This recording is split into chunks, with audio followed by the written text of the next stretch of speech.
Hello everyone.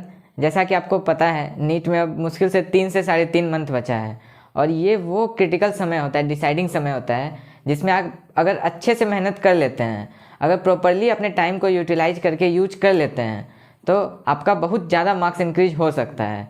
ऐसा नहीं है कि मतलब किया नहीं जा सकता है। लास्ट मंथ में भी अच्छे से मेहनत करके बहुतों ने सिलेक्शन लिया, मैं खुद उसका एग्जाम्पल हूँ। मैंने भी मतलब साल भर तो पढ़ाई नहीं हो पाया था, लास्ट में मैंने एकदम अच्छे से फॉलो किया था जिसके चलते मेरा सिलेक्शन हुआ।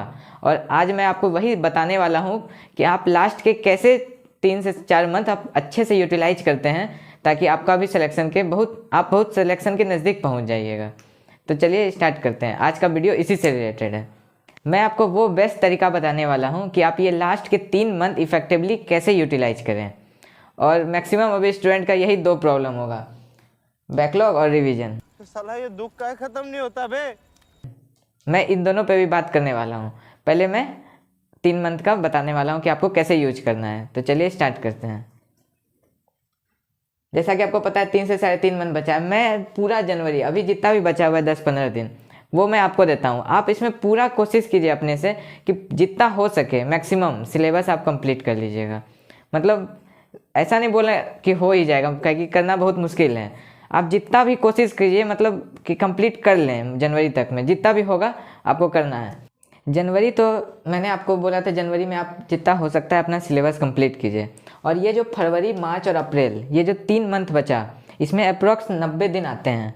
और इस 90 दिनों को मैंने 3 चीज़ में बांटा है, 3 टारगेट में बांटा है। एक 45 दिन का टारगेट, एक 30 दिन का टारगेट और एक 15 दिन का टारगेट। आप इससे अगर तीनों को अच्छे से फॉलो करते हैं तो आपका पूरा सिलेबस इफेक्टिवली पूरा हो जाएगा एकदम अच्छे तरीके से, और रिवीजन भी इसमें इंक्लूडेड है। तो चलिए देखते हैं। पहला 45 दिन, तो जो पहला 45 दिन है इसमें आपको कंप्लीट सिलेबस का रिवीजन करना है। जितना मतलब एनटीए ने काट पीट के मुश्किल से 80 चैप्टर आपके लिए छोड़ा है। इन 80 चैप्टर के लिए आप 45 दिन मतलब डेली लगभग 2 चैप्टर आप अगर करेंगे तो आराम से हो सकता है। मुझे पता है ये बोलना बहुत आसान है कि डेली 2 चैप्टर रिवाइज करना है, लेकिन करना सच में बहुत ज़्यादा मुश्किल है, मुझे पता है। और जो इसका आपको जो इसमें बचा है सिलेबस, उसको आपको इसी 45 दिन के अंदर ही पूरा करना है। मतलब आपने जितना हो सका आपने किया, लेकिन जो भी आपका कुछ बच गया है उसको आपको कोशिश करना है कि इन 45 दिन के अंदर दूसरे में नहीं जा पाए, इसी में आपको कंप्लीट करना है। और पूरा सिलेबस को आपको रिवाइज करना है। मतलब रिवीजन का क्या मतलब हुआ कि आपको अपना जो नोट्स है उसको पढ़ना है। शॉर्ट नोट्स जो आपने नहीं बनाया अगर, तो आपको शॉर्ट नोट्स बनाना है, क्योंकि शॉर्ट नोट्स बहुत ज़्यादा इंपॉर्टेंट होता है लास्ट टाइम रिवीजन के लिए। क्योंकि लास्ट में उतना समय नहीं बचता है कि आप पूरा का पूरा 100-200 पेज का एक एक चैप्टर का नोट्स आप उल्टा के पढ़ सको एग्ज़ाम से कुछ दिन पहले। उस समय आपको यही शॉर्ट नोट्स काम आएगा। और एक बात मैं और बता दूं, अगर आपने नहीं बनाया शॉर्ट नोट्स, अगर बनाने में प्रॉब्लम आ रहा है, तो मैंने अभी नया टेलीग्राम चैनल ओपन किया है जिसमें मैं अपने से जो मैंने खुद से बनाया था नोट्स अपने प्रिपरेशन के दौरान लास्ट ईयर, उसे मैंने अपलोड किया है। आप एक बार जाके ज़रूर देखिएगा, आपको उसमें रिवीजन में बहुत मदद मिलेगा। पूरा का पूरा चैप्टर को मैंने 2-3 पेज में शॉर्ट नोट्स करके बनाया था, जो कि मैंने अपलोड किया है चैनल पे। आपको उसे रिवीजन करने में हेल्प मिलेगा। एक बार आप देखिएगा टेलीग्राम चैनल। मेरा टेलीग्राम चैनल इसी नाम से, जिस नाम से चैनल है।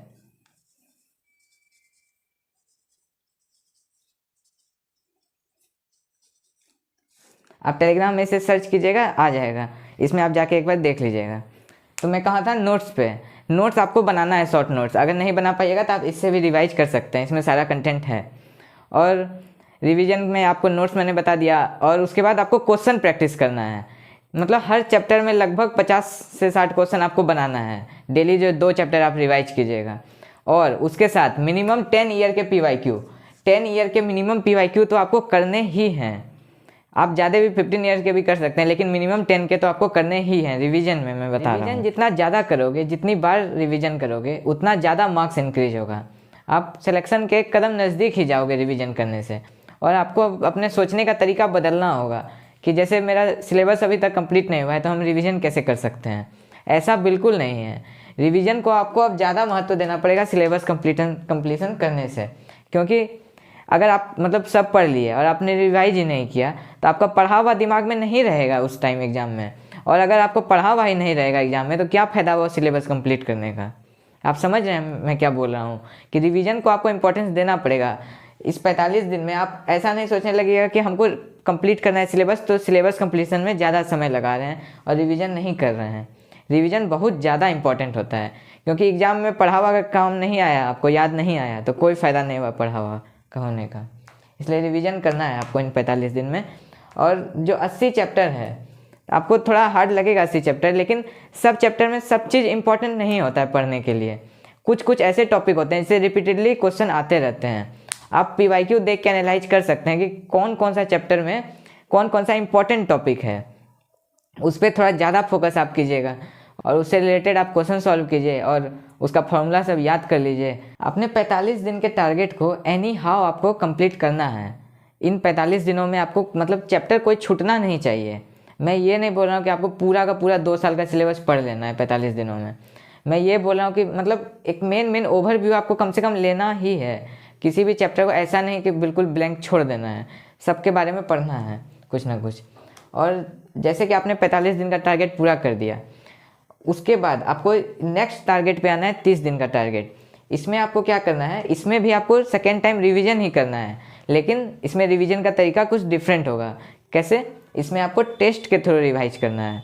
जैसे 30 दिन है, आपको डेली अल्टरनेट डे पे एक टेस्ट देना है, तो 15 टेस्ट आप इसमें दीजिएगा। चैप्टर वाइज टेस्ट देना है, फुल सिलेबस टेस्ट का नहीं बोल रहा हूँ मैं, चैप्टर वाइज का बोल रहा हूँ।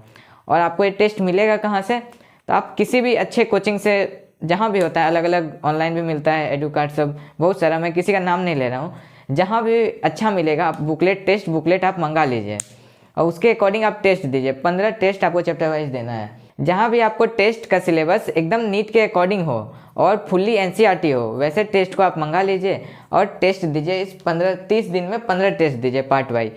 और आपको टेस्ट के पहले उस चैप्टर को रिवाइज करना है और इसमें टेस्ट देना है। और साथ में आपको इसमें एक कॉपी बनाना है, पतला सा, एकदम पतला कॉपी बनाना है, जिसमें आपको टेस्ट में होने वाली गलतियों को लिखना है।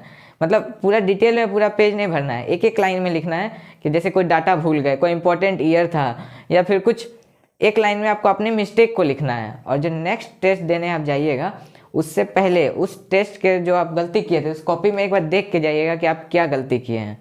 इस तरह करके आपको पूरे 30 दिन में पूरा 15 टेस्ट देके आपको पूरा का पूरा सिलेबस कंप्लीट करना है। 30 दिन का आपका कंप्लीट हो गया था टारगेट। अब आपको नेक्स्ट 15 दिन में जाना है, जो कि लास्ट अप्रैल का 15 दिन होने वाला है। आपको इसमें क्या करना है, आपको इसमें फुल सिलेबस टेस्ट देना है। लेकिन पहले मैं आपको बता दूं, अगर आपने इस 45 और 30 दिन को अगर अच्छे से कंप्लीट कर लिया है, मतलब 80 से 85% भी अगर आपने कर लिया है, तो आपने बहुत अप्रिसिएबल काम किया है। आप मतलब एक सही ट्रैक पकड़ चुके हैं। मतलब और ऐसा ही मेहनत आपको, कितना दिन बचा है, 15, 5, 20 दिन बचा है एग्जाम में। आपको इतना ही अगर डिसिप्लिन से आप अगर और मेहनत करते हैं तो एकदम बहुत ज़्यादा नज़दीक आप पहुंच जाइएगा सिलेक्शन के। और इसी मोटिवेशन से आपको मतलब मेहनत करते रहना है। और इसमें क्या करना है 15 दिनों में आपको, कि आपको 15 दिनों में 15 फुल सिलेबस टेस्ट देना है, डेली एक टेस्ट देना है। आपको लग रहा होगा कि बहुत मुश्किल है, लेकिन आपको सिलेक्शन इस बार लेना ही है एनी हाउ। माइंड में अपना बैठा लीजिए कि ये मेरा लास्ट ड्रॉप होने वाला है और जो अपेयरिंग है वो इसी साल हमको निकालना है, चाहे कुछ भी हो जाए। और इस 15 दिनों में आपको 15 टेस्ट देना है।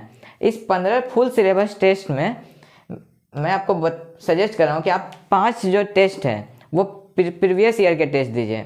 जैसे आप 19, 20, 21, 22, 23 का दे सकते हैं, या फिर आगे पीछे करके किसी भी ईयर का 5 आप जो आए हुए हैं नीट में उसको आप टेस्ट दीजिए।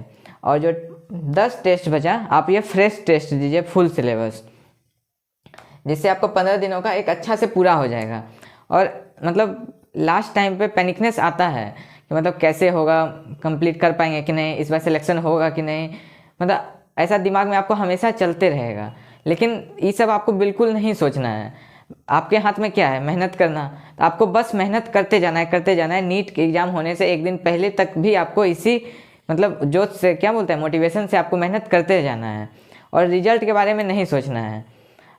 रिजल्ट के बारे में दिमाग में चलता रहता है कि क्या होगा रिजल्ट, लेकिन रिजल्ट हमारे हाथ में नहीं है। हमारे हाथ में है मेहनत करके परीक्षा देना। तो हम परीक्षा देने के बारे में ही केवल सोचेंगे।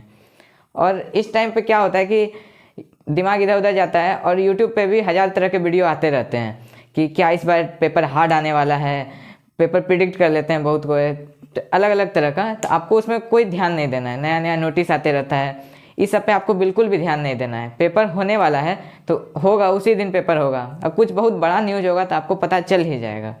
और जो ये गेस करते हैं हार्ड आने वाला है, ईजी आने वाला है, जो पेपर सेट कर रहे हैं सिर्फ उन्हीं को पता है क्या आने वाला है पेपर। तो ऐसा बिल्कुल नहीं कि सबको मतलब पता रहता है।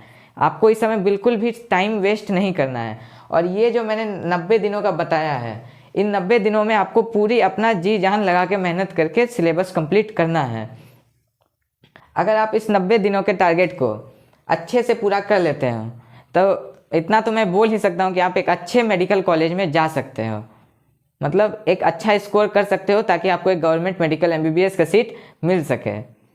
इतना आपको कवर करने में लगभग 12 से 14 घंटा तो आपको डेली पढ़ना ही पड़ेगा। और मुझे पता है लगातार पढ़ना थोड़ा टफ होता है। तो इस बीच में आप क्या कर सकते हैं, जैसे कि आप कोई फेवरेट या मोटिवेशन वाला सॉन्ग सुन सकते हैं। ज़्यादा मतलब टाइम वेस्ट नहीं करना है आपको, एक हेल्दी इन्वायरमेंट अपने अराउंड रखना है और पढ़ाई पे ही फोकस रखना है। क्योंकि ये लास्ट 3 मंथ आपको मतलब दिमाग में यही चलना चाहिए कि ये लास्ट 3 मंथ मेरा फ्यूचर डिसाइड कर सकता है। हम किसी कॉलेज में पहुँचेंगे या नहीं पहुँचेंगे, ये मेरा लास्ट का 3 मंथ डिसाइड करने वाला है। इसलिए आपको अपना पूरा जितना भी एनर्जी है इसमें झोंक देना है पढ़ाई में। और वही बीच बीच में आप मतलब सॉन्ग सुन सकते हैं या पार्क में थोड़ा सा टहल सकते हैं, एक्सरसाइज कर सकते हैं। और ज़्यादा मतलब कुछ बड़ा चीज़ नहीं कीजिएगा जिसमें आपका एनर्जी बहुत ज़्यादा वेस्ट हो। एनर्जी मेन और मेन आपको पढ़ाई में ही लगाना है। और ये जो मैंने बैकलॉग और रिवीजन बोला था, रिवीजन तो आपने 45 दिन और 30 दिन में किया है और 15 दिन में आपने टेस्ट दिया। और ये जो बैकलॉग है इसको आपको इन्हीं 45 दिन में, ये जनवरी और ये 45 दिन में, इन्हीं में आपको ये बैकलॉग को पूरा करना है। और रिवीजन तो आपका साथ साथ 45 और 30 दिन में चल ही रहा है। तो इस तरह से आपको कंप्लीट करना है। Thank you so much for watching this video. और प्रिपरेशन अच्छे से करते रहिए और इसी साल सिलेक्शन लेके दिखाइए। Best of luck.